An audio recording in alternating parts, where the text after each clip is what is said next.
Precious Lord, linger near when my life is almost gone. Hear my cry, hear my call, hold my hand lest I fall.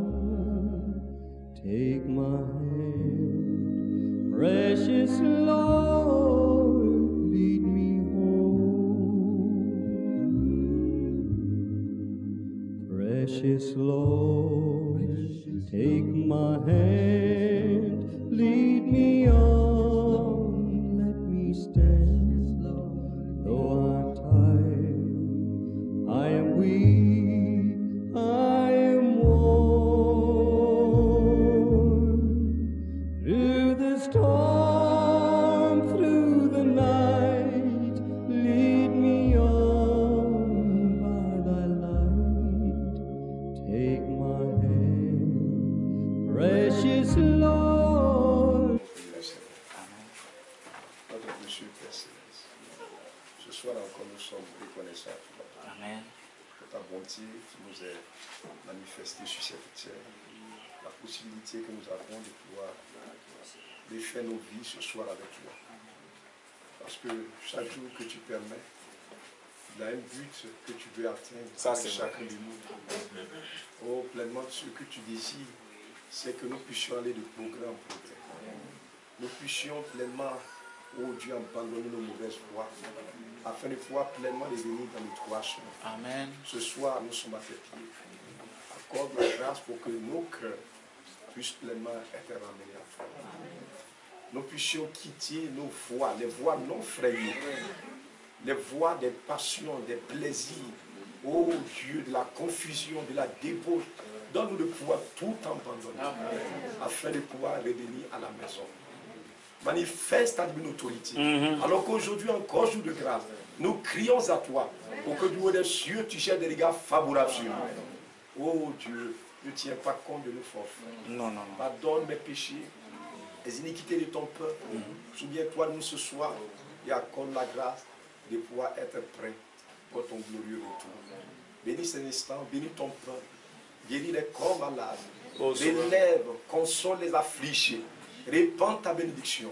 Permets que ce soir, encore quelqu'un quelque part, loin de Jésus, puisse avoir la possibilité de se repentir et de pouvoir obtenir le salut qui se trouve en toi.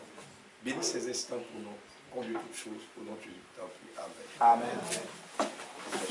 Nous sommes à nouveau reconnaissants à notre Dieu pour toute la grâce que nous avons encore ce soir de pouvoir avoir cette possibilité de pouvoir nous tenir là à ses pieds. Que Dieu puisse bénir tout un chacun de nous. Et que le Seigneur du haut des cieux qui puisse véritablement nous soutenir dans cette marche, dans ce téléa. Nous avons réellement décidé de pouvoir seulement marcher avec notre Dieu. Que le Seigneur accorde la grâce pour que pleinement nous puissions lui rester fidèles et marcher véritablement dans ses voies. La dernière fois, je crois que tu es en train de parler d'un sujet assez quand même important. Il s'agit de pouvoir, vous voyez, recevoir, voir la grâce qui nous est accordée. On peut certainement le lire là dans Jean au chapitre. Jean au chapitre véritablement, je crois, c'est dans Jean au chapitre.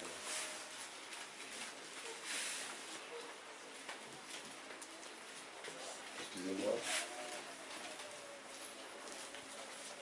Nous étions en train de faire voir que, en réalité, il y a, je crois que ça doit être Romains chapitre 8. Romains au chapitre 8. Il y a un endroit où Dieu a bien voulu avoir chacun de ses enfants, véritablement. Et nous avons pris le cas d'Israël pour faire voir combien de fois, lorsque ils ont la possibilité de se retrouver dans ce pays de la promesse, aucune armée ne peut rien contre eux. Vous voyez? C'est pourquoi, d'âge en âge, ce qui a préoccupé Israël, c'est de pouvoir retourner dans le pays de la promesse. Là où véritablement leurs pères ont habité, ils ont marché ils ont eu communion avec Dieu, c'est là, dans cet endroit. Mais pour nous aussi, il est écrit là, dans Romains chapitre 8, verset 1, il dit, il n'y a donc maintenant aucune condamnation pour ceux qui sont en Jésus-Christ.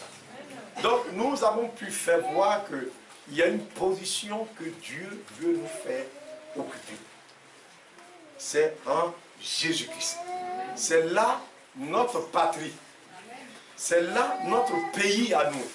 Il dit, je vous retirerai, je vous ramènerai dans votre pays.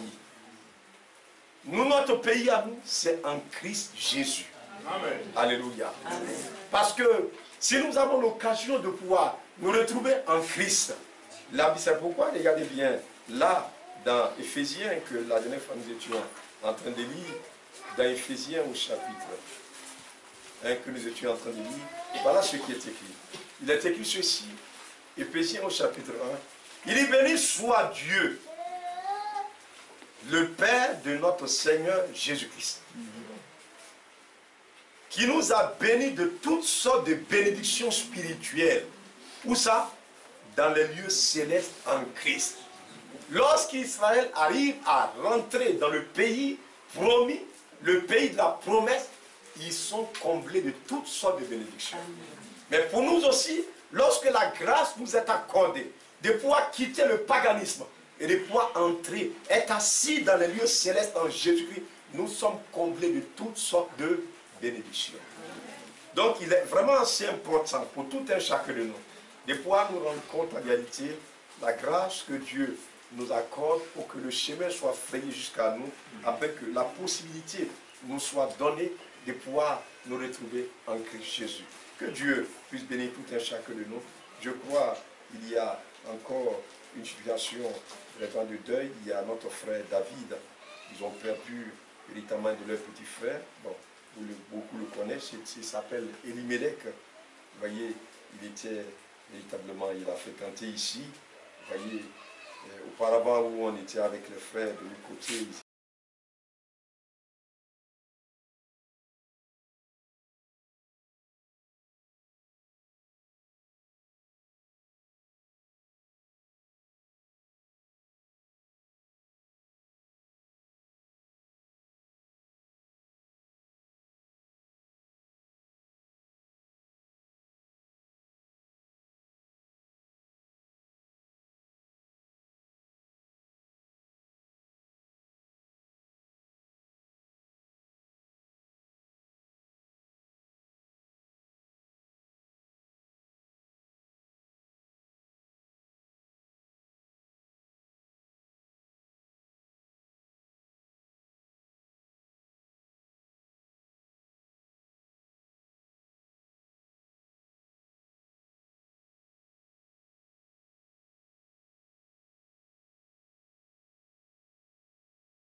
pensées à nous, nos sentiments qui nous paraissent justes, mais la fin, c'est la voie de la mort.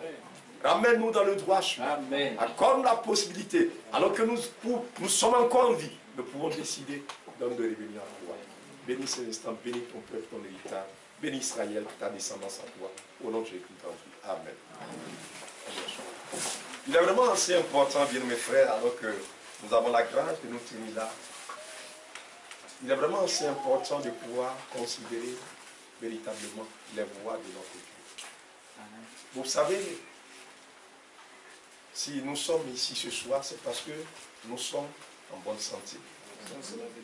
Si nous avons pu venir là, c'est parce que nous avons la force dans nos muscles. Mais très souvent, ce que l'homme oublie, c'est que sa vie ne tient à rien. Quand vous lisez attentivement dans les Saintes Écritures, regardez là, je crois, ça doit être dans le psaume au chapitre 139, je crois que ça doit être là. Le psaume au chapitre 139.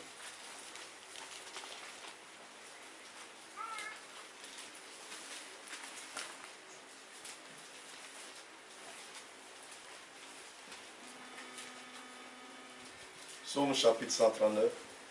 Il dit ceci: Éternel, tu me sondes et tu me connais. Amen. Tu sais quand je m'assieds et quand je me lève. Tu pénètres de loin ma pensée. Vous comprenez bien? Tu sais quand je marche et quand je me couche. Et tu pénètres toutes mes voies. Car ta parole, la parole n'est pas sur ma langue, que déjà, ô Éternel, tu la connais entièrement. Amen. Tu m'entoures par derrière et par devant. Amen. Tu mets ta main sur moi. Amen. Vous comprenez bien? Donc, c'est pour dire que l'homme, il n'est pas caché devant Dieu. Jamais. C'est la réalité, mes bien-aimés frères. Mais vous savez, il y a une chose qui est compliquée sur la terre, c'est de pouvoir arriver à pouvoir trouver le chemin de Dieu. Par quel moyen un homme sur cette terre peut avoir la possibilité de pouvoir être en communion avec Dieu? C'est ça qui est la plus grande difficulté. Sinon, tous les hommes, nous le savons tous, tout le monde est pécheur. Mais comment faire pour pouvoir trouver accès auprès de Dieu? Alors que nous sommes sur cette terre, comment faire pour pouvoir trouver grâce aux yeux de Dieu? C'est la question que nous devons nous poser en réalité. Vous savez, sur la terre, cet homme dont nous parlons, il s'agit de Samson. Dieu lui avait fait un don, une grâce. C'est que cet homme avait une force. Et la force que Dieu lui avait donnée, aucun homme sur cette terre ne pouvait tenir devant Samson. Ni les animaux des champs, ni aucune chose sur cette terre ne pouvait résister à Samson. Mais ça ne venait pas de lui, ça venait de Dieu. Amen. Mais le problème, à un moment donné, c'est ça, c'est là notre vie de tous les jours. À un moment donné, suivez bien attentivement. Vous pouvez vous rendre compte que nous tous, nous ne sommes rien. Mais à un moment donné, vous allez voir que la main du Seigneur sera sur nous. La main de Dieu va commencer à être avec nous. Et c'est en ce moment précis que l'homme oublie que c'est Dieu qui a fait cela. Ça, c'est la vérité. Il dit, qu'est-ce qu'un homme a qu'il n'a pas reçu? La vie que nous avons, nous, c'est Dieu qui nous l'a donné. Amen. Le pied que nous avons, c'est Dieu qui nous l'a donné. Amen. Les mains que nous avons, c'est l'ouvrage de Dieu. Rien, l'homme n'a pas acheté quelque chose quelque part. La seule chose peut-être que nous avons acheté, ce sont les habits. Même ces habits encore, c'est Dieu qui nous a donné les moyens. Ça, c'est vrai. Amen. Vous comprenez bien, mes bien-aimés. Donc, en réalité, si Dieu ne le veut pas, la chose ne peut pas exister. Mais à un moment donné, l'homme pense que sa vie est dépendante de lui-même. Il est le maître de sa vie. Et vous voyez l'homme que vous connaissez, vous et moi que nous connaissons. C'est pourquoi nous devons vraiment prendre garde à la manière dont nous marchons. Tous les jours que Dieu nous accorde. Vous allez voir l'homme que vous voyez. le frère que vous voyez, la soeur que vous voyez, vous allez voir, véritablement, quelqu'un que vous connaissez, vous allez voir, il commence à prendre des airs. Suivez attentivement. Il commence à prendre des habitudes, des comportements. Telle voix paraît juste à un homme. Suivez bien attentivement. Donc, et cet homme-là commence à s'éloigner petit à petit de Dieu. Cette femme-là commence à s'éloigner petit à petit de Dieu. Samson était près de Dieu. La main du Seigneur était sur lui. Aucune armée ne pouvait camper, ne pouvait s'élever contre Samson. Ils ont tout essayé, mais ça ne marchait jamais. Ils l'ont même lié, attaché à l'échine. Mais Samson s'est tourné, il y avait une mâchoire d'âne. Il a tué ce jour-là près de 1000 Philistins. Tout le monde s'est enfui. Ils ont dit non, ce n'est pas possible. D'où lui vient sa force? Suivez attentivement. Donc à un moment donné, Samson, il a commencé à oublier que la force qu'il a là, ça vient de l'Éternel. Quand vous lisez là, c'est ce qui est impressionnant. Vous n'avez pas vu la prière qu'il a eu à faire? C'est en ce moment-là, quand ses deux yeux étaient crevés, c'est en ce moment-là qu'il s'est souvenu que la force ne vient pas de lui. Vous n'avez pas fait attention? Amen. Il dit, suivez bien. Alors Samson invoqua l'Éternel. Amen. Vous suivez attentivement? Samson invoqua l'Éternel. Et qu'est-ce qu'il dit? Il dit, Seigneur éternel, souviens-toi de moi. Amen. Est-ce que vous suivez attentivement? Il dit, souviens-toi de moi. Donc à un moment donné, il y a un esprit qui s'est emparé de Samson. C'est un esprit d'égarement. Et tout homme, avant de pouvoir vous perdre, cet esprit-là descend toujours. Une puissance. Parce que vous placez votre confiance en vous-même. L'homme a été créé pour être dépendant de Dieu. Amen. Même si vous avez 80, vous connaissez papier, ne vous confiez jamais dans votre intelligence. Ça ne peut pas vous conduire quelque part. Ne mettez jamais votre espoir dans votre argent. Ça ne peut pas sauver quelqu'un. L'argent, l'épargne, les bijoux, quoi que ce soit, ça ne peut pas sauver quelqu'un. Aujourd'hui, on parle de l'or. Mais l'or, c'est une pierre que Dieu a placée dans la tête, dans le sol. Si l'or était plus important,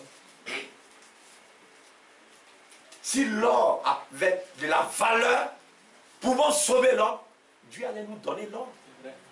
Mais ce que Dieu a trouvé bon de nous donner, c'est sa parole. Amen. La chose que l'homme doit craindre et considérer, c'est la parole de l'Éternel. Amen. Tout cœur doit fléchir devant cette parole. Vous écoutez bien ce que je suis en train de dire. C'est la réalité même. Mais à un moment donné, regardez bien. Vous allez voir. Suivez bien. Regardez là. Suivez attentivement. C'est dans, véritablement, le livre de Luc au chapitre 15. Regardez là attentivement. Luc chapitre 15. Luc au chapitre 15. Regardez là ce qui est écrit. Luc chapitre 15. Verset 11. Il dit encore, un homme avait 2 fils. Le plus jeune dit à son père, mon père, donne-moi la part des biens, de biens qui doivent me revenir. Je suis fatigué. Vous comprenez bien ça, non? C'est la rébellion. Vous comprenez? Et le père, lui, leur partagea son bien. Je voyais qu'il a résisté. Ce que vous voulez, c'est ce que Dieu vous accordera. Amen. Vous écoutez bien, non? Amen. Peu de jours après, le plus jeune, ayant tout ramassé, il a tout pris, parti pour un pays éloigné où il dissipa son bien en vivant dans la débauche. Il est arrivé là-bas, il a commencé à mener la mauvaise vie avec les femmes. Il a l'argent, il allait bien, il est en bonne santé, il peut faire tout ce qu'il veut. Il saute là avec une telle femme, il saute là avec une telle femme. Frères et sœurs, il a vécu comme ça, dans la boisson, dans les bars, dans... Vous connaissez la vie que les gens mènent sur la terre, non? C'est ça. Que Dieu nous accorde. Lorsqu'il eut tout dépensé, parce qu'un jour arrivera où tout ce que vous avez là, tout va finir. Si cela n'est pas arrivé, apprêtez-vous à cela. Je vous racontais le témoignage d'un Égyptien là. Il a eu son rappel, ça fait 4 millions. Chaque semaine, vendredi soir, il tue un cabri. Son directeur lui dit, mais il dit, directeur, laisse, ça ne peut pas finir. Il dit, c'est trop beaucoup, l'argent là. Il s'en va payer, et comment on appelle, c'était à Flaquier. Il s'en va payer, et comment on appelle, les sucreries, la boisson. Il tue le cabri, il achète le cabri dans le village. Il tue ça avec ses camarades. Ils font soirée, il danse jusqu'au matin, il boit, il est avec les femmes. Il boit, il boit, il boit. Ça n'a pas fait 3 mois. Il est venu voir son directeur. Il dit, est-ce qu'il ne peut pas lui donner 10 000 francs? 3 millions, 4 millions. Tout est fini. Ayez de l'argent, ça n'a qu'à remplir maison. Un jour, ça va finir. Mais la vie éternelle, ça n'a pas de fin. C'est pourquoi Dieu nous a donné la vie éternelle. Ça n'a pas de fin. C'est une source intarissable. Alléluia. C'est une réalité, mes bien. Mais tout ce que vous allez faire, auquel vous allez, ça va prendre fin un jour. Les femmes, ça prendra fin. Les passions, ça prendra fin. La nourriture, regardez, le jour du 1er janvier arrive comme ça. On a qu'à préparer. La dernière fois, 1er janvier, là, quand on a préparé les gâteaux là, il y en a qui prenaient une tâche dans le pied. Et j'ai dit, on ne m'a pas donné aussi. Et regardez, tu vas prendre. Moi, souvent, quand on me donne quelque chose, je dis, ça là, je vais manger, ça finit. Non, souvent, je garde au frigo jusqu'à. Parce que, je dis, mais je vais manger, mais ça va finir tout de suite. Oh. Tu mets dans ta bouche, c'est doux comme ça. Et puis après, il n'y a rien. On dirait que tu n'as rien mangé. Oui. Et à cause de ça, les gens se tuent. Vous comprenez bien ça, non? Ça prend fin. Achetez un habit, aimez ça beaucoup. Un matin, vous allez vous regarder. Ici, il va commencer à se déchirer. Et puis toi-même, tu es découragé. Ça, c'est la vérité. Ta chaussure que tu aimes, on n'a qu'à payer ça. Tu faut aller payer ça en France. Ça va se déchirer. C'est bon, vous comprenez bien ce que je suis en train de dire. Amen. Tout ce que tu fais, les voitures, ça c'est tôle. Voiture là, c'est tôle. Il faut taper là. Ça fait on a fait ça tôle, ferraille. Quand la pluie tombe dessus, et puis ça commence à pourrir. C'est comme ça. Tout ici-bas, tout est éphémère. Donc ce temps, quand il a vu les biens, il ne voulait pas se soumettre sous l'autorité de son père. C'est ce que Samson ne voulait pas. Il ne veut pas se soumettre à Dieu. Il veut la vie que Dieu lui a donnée, il veut être maître de ça. Vous ne pouvez pas. C'est Dieu qui a donné. Il faut le lui donner. Quand Dieu donne, c'est pour le servir. Ce n'est pas pour faire notre volonté. Non. Mais c'est pour servir aux besoins de l'Éternel. Faites un peu attention, frères et sœurs. Mais très souvent, nous oublions Dieu.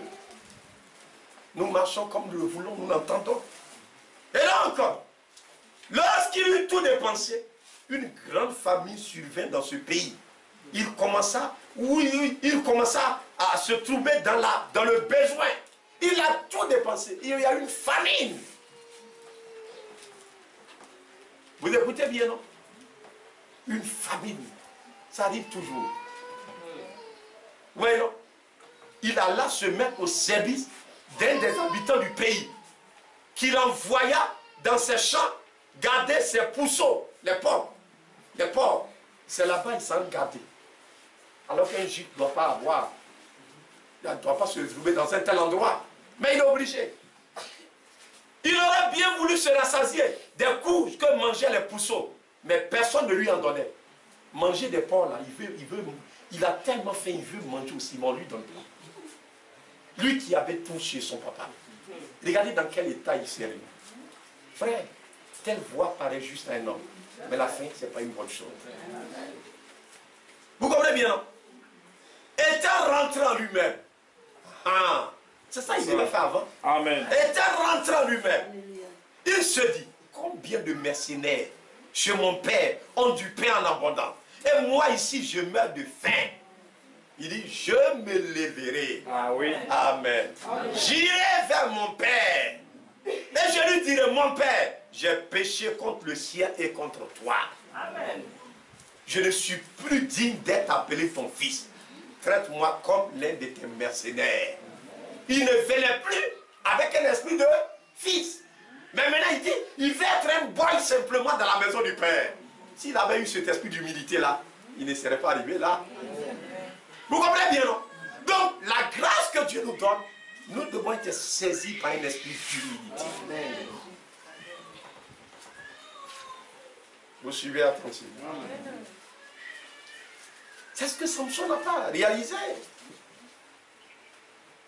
À un moment donné, sa maman l'appelle. Il dit, non, Samson, un juif ne doit pas se marier avec une femme étrangère. Il dit, c'est ce que moi je veux. Il a la force. Il est puissant. Partout on parle, il parle, on dit Samson, Samson, Samson. Alors que la force, ça venait de Dieu. Amen. Jusqu'à ce que Delilah ait réussi à tromper Samson.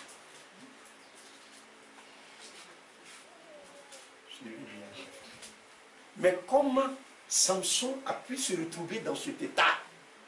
On dit, quand il s'est levé, quand Delilah a rasé tous ses cheveux là, il s'est levé. Il dit, je vais me tirer d'affaire comme les autres fois. On dit, il ne savait pas que l'Éternel l'avait abandonné. Dieu s'était retiré. Regardez bien, frère, nous tous qui sommes là, si Dieu nous abandonne, on sert à quoi? On est comme ce qui est là, là. Ou on marche là. Poton là. Quand il pleut, vous faites comme ça, vous tapez vous. Mais c'est ça tu es. Poton. Ce qui fait la différence entre toi et puis la terre là, c'est le souffle que Dieu a mis en nous. Amen. Sinon, quand Dieu enlève ce souffle-là, tu es poton. L'homme, sa vie ne tient à rien. Le jour où le souffle va partir, tes vestes, tes chaussures, tes habits, tu vas aller où avec? Tes bagnes. Hollandais. Aussi, on ne connaît pas hollandais là-bas. On dit visco hollandais. Bonbon hollandais. Fancy. Wax anglais. Itaguette. C'est bien. Aussi, on ne connaît pas ça là-bas. Ça ne peut te conduire nulle part. Tu perds ton temps. Tu t'accordes l'importance. Quand tu portes ton hollandais, tu es content comme ça. C'est comme tu as eu quelque chose d'important. Mais tu n'as rien, mon frère. Amen. Le seul bien que tu as en toi, c'est la main de Dieu. Amen. La main de Dieu, ça vaut mieux que tout. Amen. Il dit car ta bonté vaut mieux que la vie. Amen. Mais c'est vraiment malheureux de se laisser habiter par un sentiment d'orgueil. Moi. Frère, allez-y. Lui seul, il veut parler parce qu'il croit que lui, il est trop intelligent. Il connaît tellement sa tête. Toi, ta petite tête là. Regarde ta tête, regarde dans le miroir, prends ta tête, regarde. Et puis toi, tu dis, tu connais tout. Comment tu vas faire? Mais tu vas mourir. Donc il y en a, ils font papier, et puis un jour, leur tête là, ils s'est gâtés, ils sont fous. On dit, ils sont fumenés. Parce qu'il veut tout connaître. Donc sa tête, ça s'est gâté. Il est fou. C'est comme ça. Il ne dort pas la nuit. Il veut étudier. Je n'ai pas dit ne pas étudier. Si tu n'étudies pas, tu vas gagner 0. Tu vas te renvoyer. Mais l'homme, c'est dans ces choses vaines que l'homme met sa confiance. Vous n'avez pas vu? Il dit, mais je vais retourner chez mon papa. Samson ainsi a dit, quand il a vu que ses yeux étaient crevés, c'est en ce moment-là que l'orgueil là est parti. Et maintenant, il y a un esprit d'humilité qui est tombé sur lui. Il s'est souvenu qu'il y a Dieu maintenant. Il dit, oh Dieu, souviens-toi de moi. Amen. Il dit quoi? Donne-moi la force. Ah, tu n'as pas la force. Vous comprenez, frère? C'est ça l'homme. Donne-moi la force. Donc maintenant, il a compris que la force ne vient pas de lui. Ça vient de l'Éternel. Vous comprenez bien, non, mes frères? La force vient de l'Éternel. Cet enfant a compris que il faudrait que la maison de son père était meilleure que tout. Il allait faire son expédient. Il a voulu être autonome, indépendant. Il a pris ses biens. Il est parti. Lui-même, il a voulu gérer. Mais où ça l'a conduit?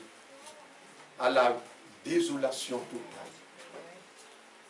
Frère, il y a une chose que nous devons véritablement rechercher. C'est une vie d'humilité. Où nous réalisons que nous ne sommes absolument rien. Où, véritablement, je peux m'asseoir et puis regarder que, hey, moi, je ne suis rien, je ne vaux rien. Amen. Seigneur, pitié de moi. Amen. Si ce sentiment-là ne t'habite pas maintenant, un jour, ça peut être trop tard. Vous écoutez bien, frère. Un jour, ça peut être trop tard. Regardez quand Lot était avec Abraham. Regardez comment ils étaient, c'était bien. Mais un sentiment s'est emparé de Lot. Il a voulu aller à Sodome. Mais qu'est-ce qu'il a eu à Sodome? Au moins, il s'est rendu compte, c'était trop tard. Tout ce qu'il a amassé, il fuyait comme ça pour sortir. Il regrettait. Regardez les pensées en ce moment qui habitaient Lot, au moins il fuyait. Le feu descendait. Regardez, frère. Il dit, mais si je savais, je restais avec mon oncle là-bas. Vous comprenez bien ça? Si je savais, je restais là-bas. Oh, c'est une réalité merveilleuse. Mais regardez, le premier jour, il partait. Il dit, non, non, non, non. Moi, je ne peux pas rester avec toi. Hein? Tout le temps, c'est pas là. Et puis, vous voyez comment les hommes l'ont dit. Quand ils veulent faire que... Regardez comment ils parlent. L'orgueil. C'est la même chose. Qu'est-ce qui fait que Dieu ne peut pas nous ramener? C'est à cause de l'orgueil. Parce que quand tu fais quelque chose que Dieu envoie quelqu'un, tu endurcis ton cœur. Tu fais ta figure comme du caillou. Quand on vient te parler, c'est toi qui connais la Bible. Est-ce que vous m'écoutez attentivement?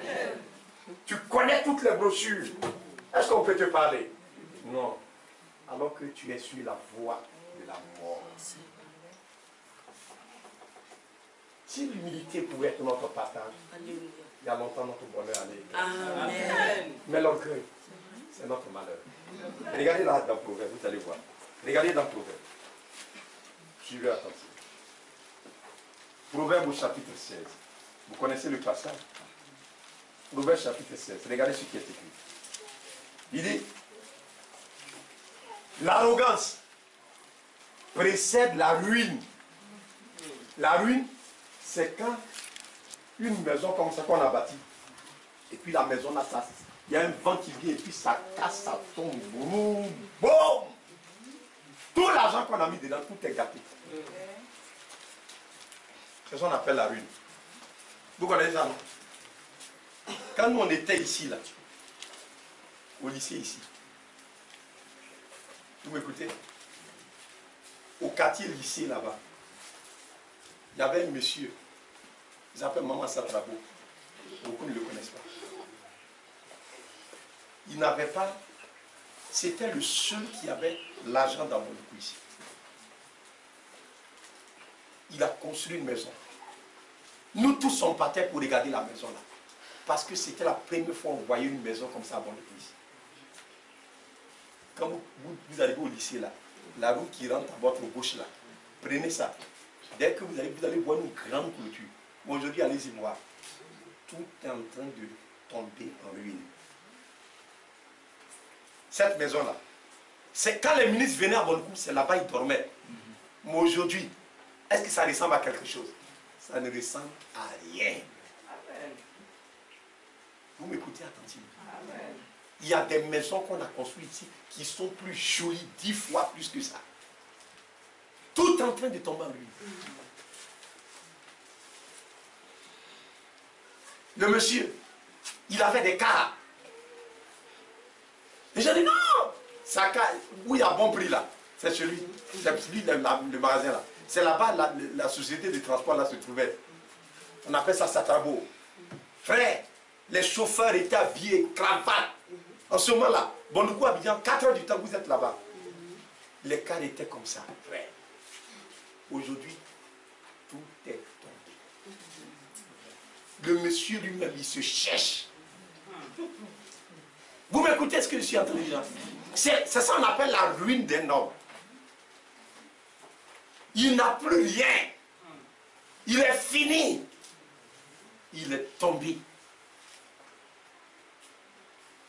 Et Dieu, avec ceux qui sont arrogants, Dieu a un moyen. Vous savez le moyen que Dieu a, c'est le temps. Il va te traîner en longueur. Tu ne vas pas mourir tout de suite. Ah oui. Dieu va te traîner en longueur. Touche tes chaussures en attendant, ça va se trouer. Quand on va te voir, on ne va pas croire que c'est toi. Il y avait un monsieur qui était chez nous au village. C'est un de nos oncles. Il était, je ne sais pas comment il a eu l'argent, mais il était riche. Quand il met sa ceinture, c'est ici, on l'a pris Yobala.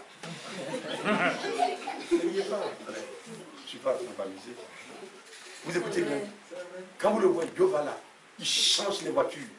Quand il vient au village comme ça, il distribue l'argent comme ça. Yobala, il avait des stations, des maisons. Frère, il ne manquait de rien. Mais un jour, j'étais allé au village avec mon épouse. On était allé à un enterrement. Et puis, il est passé. Et puis, j'ai dit à mon épouse, il faut bien regarder le monsieur là, après je vais te parler. Vous comprenez? Il passait, frère. Si vous le voyez, il était complètement fini. C'est-à-dire, à Abidjan où il était, il n'avait plus rien. Quand il va au marché, il s'en va. On est là comme ça, et puis on le voit, il s'en va au marché, il habite à Yopougon. Il s'en va au marché. Et puis, il dit, bon, les tomates là, c'est combien? Il dit, bon, tout ça fait 500. Il dit, bon, donne-moi tout. Il prend, et puis il veut. On dit, mais monsieur, donne là. Il dit, oh, j'ai payé. On est là. Et puis les gens, oh, il commence à le huer, frère. Donc, il est là, il fait comme il est fou. Est-ce que vous m'écoutez bien? Il est fou. Donc les gens ont obligé d'aller l'attraper, l'attacher. Ce monsieur qui était, on l'a attaché pour l'envoyer au village. Sa maman est décédée, cet homme qui était là, sa maman est décédée. On n'a même pas pu le mettre à la mort. Il n'avait plus rien. Il n'a pas pu venir. Si sa femme, la nuit là, il est là. C'est quand on allait moi, on dit non, on mettait à la morgue un mois. Comme les gens ne savent pas ce qu'ils vont faire avec l'argent. Si vous ne savez pas ce que vous allez faire avec l'argent, envoyez, nous on va servir Dieu avec. Amen. Amen. Amen. Amen. On dit non, mais frère, on est obligé d'aller enterrer la vieille là. Dans un cercueil de combien? 25 000 francs. Au village, il y a un monsieur qui est là-bas, il fait les 5 000. On lisait la terre comme ça, là. Rien. Pas de ciment. Si on lui disait qu'un jour c'est comme ça, on allait enterrer sa maman. Qui allait croire? Mais c'est arrivé. Mais en ce moment, regardez bien, quand il avait les moyens, regardez les sentiments qui montaient dans son cœur. C'est ça, mais bien, l'orgueil, l'arrogance. Il dit l'arrogance précède toujours la ruine. Si l'arrogance s'empare de vous, sachez que vous n'êtes pas loin de la ruine. Ici, il y a un seul qui doit être élevé. Amen. C'est Jésus-Christ. Ça, c'est la vérité. Nous tous, nous sommes des hommes pécheurs. Il n'y a pas un seul qui est bon. Il n'y a pas un seul qui cherche Dieu. Ça, il faudrait que nous retenons cela. Et marchant ici, nous devons marcher dans l'unité. C'est vrai. Donc, quand il passait comme ça, j'ai dit à mon épouse, j'ai dit, tu as vu le monsieur là? Après, quand on est venu à la maison, j'ai dit, le monsieur que je t'ai montré, j'ai commencé à lui raconter. Frère, ses pieds-là, s'étaient enflés comme ça. En attendant qu'il avait porté, frère, les tapettes là, c'était malheureux. Les habits, il a porté un boubou comme ça. Tout est... C'est-à-dire, on voit même son corps délavé sur lui. Cet homme-là, ses habits venaient de l'Europe. Vous comprenez, frère? Mais voilà la fin qui lui a été réservée. C'est ça, l'arrogance. Regardez, quand vous voyez quelqu'un, il est arrogant, il veut qu'on le voie. Regardez sa fin. Quelle sera sa fin? Il dit, l'arrogant précède la ruine. Et l'orgueil précède la chute. Avant qu'un homme ne chute, il faudrait que l'orgueil monte dans son cœur. Quand l'orgueil ne monte pas, tu ne peux pas chuter. Donc pour ne pas chuter, quelle chose qui doit être dans ton cœur? C'est l'humilité. L'humilité précède aussi la gloire. Amen. Un homme qui s'humilie, une femme qui s'humilie, Dieu va l'élever. Mais celui qui s'élève, Dieu va la baisser. C'est la loi de Dieu. C'est comme ça que Dieu lui-même, il est venu vers nous. Pour nous sauver, il a quitté son trône. Son trône. On avait parlé ici, non? Palais de la présidence. Vous allez, le président, il a son bureau. Mais ça n'a rien de comparable au palais de Dieu. Jamais. Le trône sur lequel lui, il est assis, il n'y en a pas sur cette terre. Ça n'est jamais monté au cœur de l'homme. Pour dire l'homme va créer ça. Non, non, ça. Le palais de là-haut, il n'y en a pas sur cette terre. C'est pourquoi il est le roi des rois. Amen. Mais il a quitté cet endroit glorieux-là. Il est descendu dans la boue du péché. Qui peut faire ça? Est-ce que le président de la République, Alassane Ouattara, il peut quitter là-bas et puis aller dormir dans un campement de Tagadi? Je n'ai pas dit à Tagadi, hein. Tagadi c'est en ville. Il va à Tagadi et puis il va dans un campement. C'est ce que Dieu a fait. Nous étions complètement dans la boue du péché. Mais il fallait qu'il descende là-bas pour nous sortir du péché. Il a fait. On n'a même pas su que c'était Dieu. C'est pas vrai? Il est apparu comme un vrai homme là. Les gens ne savaient pas que c'était Dieu même qui était là. Est-ce que les gens ont imaginé que c'était Dieu? C'est-à-dire quand tu le vois, on dit qu'il est apparu comme un vrai homme. Alors que c'était Dieu le Créateur. Qui peut faire ça? Vous pouvez accepter. Vous comme ça, vous un jour vous gagnez l'argent. Et vous allez passer inaperçu. Hey, vous allez dire, hey, c'est vraiment ça, vous dites, hey, chef, voilà la place. Hein. Assois-toi ici. Les premières places. Est-ce qu'il peut accepter d'aller s'asseoir au front? Non. C'est pas vrai? Regardez les sentiments qui sont en nous.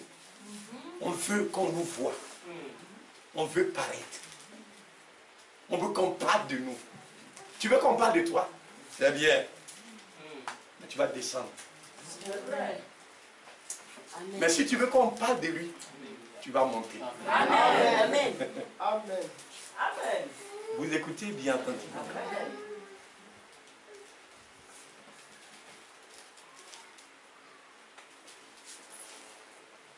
Les chers qui sont là, excusez-moi.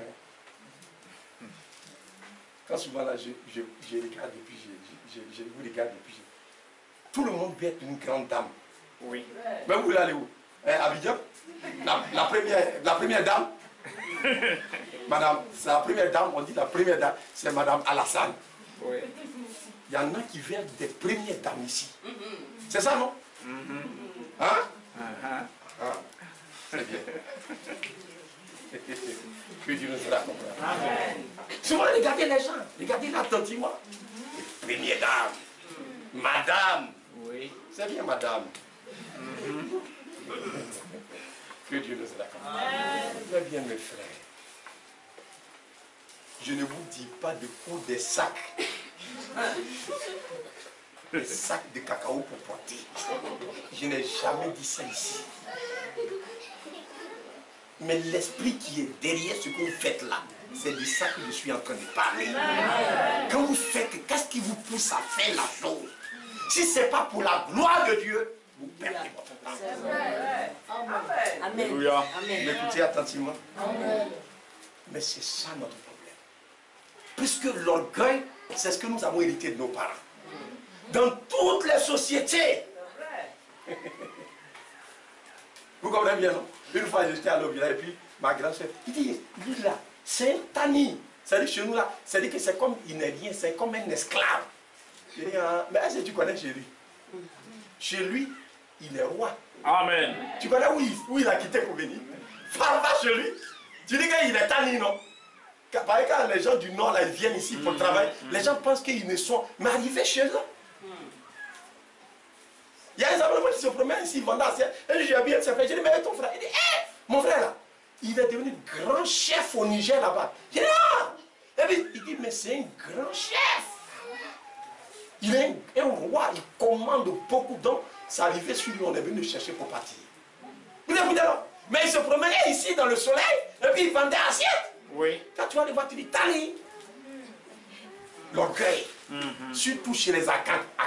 Oui. Les gens, on appelle Akans en Côte d'Ivoire. Ils ne sont pas bons. Hein? L'orgueil. C'est qui ont envoyé guerre dans le pays là. Excusez-moi, si vous êtes Akans, excusez-moi.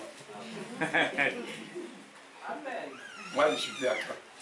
Amen. Vous comprenez bien? Jusqu'avant, chez nous là-bas, les gens, ils égorgent l'homme. Parce qu'on dit, c'est un tani. Ouais, frère. L'homme que Dieu a créé, on l'attrape, et puis on coupe sa tête. C'est pas l'homme aussi. Et ces esprits-là sont restés cachés dans nos cœurs. C'est pourquoi il y a les palabres dans les foyers. Allez-y à commencer.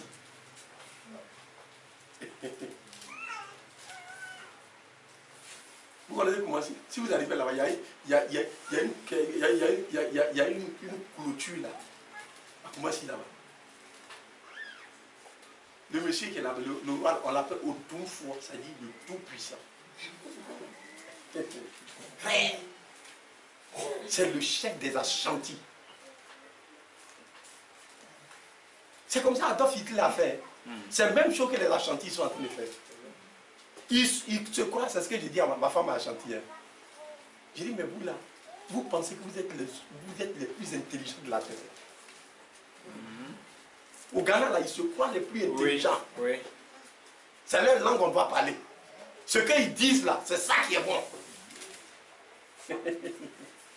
Un Ashanti, tu vas aller acheter même chose avec lui, ça là. Vous allez acheter dans le même magasin. Il va te démontrer que pour lui là, c'est plus important que pour toi. Parce que lui, l'Ashanti, toi, tu n'es pas gentil. C'est un esprit. Aussi longtemps que cet esprit sera en vous, vous ne pouvez pas voir Dieu. L'orgueil, ça y est caché. Souvent on fait semblant d'être humain, mais ça y est caché dans nos cœurs. Ça, c'est la vérité. Ça y est caché dans nos cœurs, dans nos vies de tous les jours. On veut qu'on nous voie.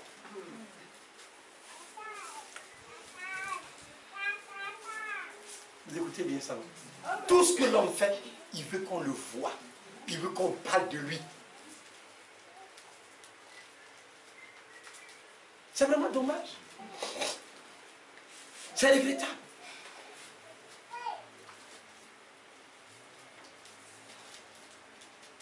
Aujourd'hui, on était à une réunion avec notre conseiller.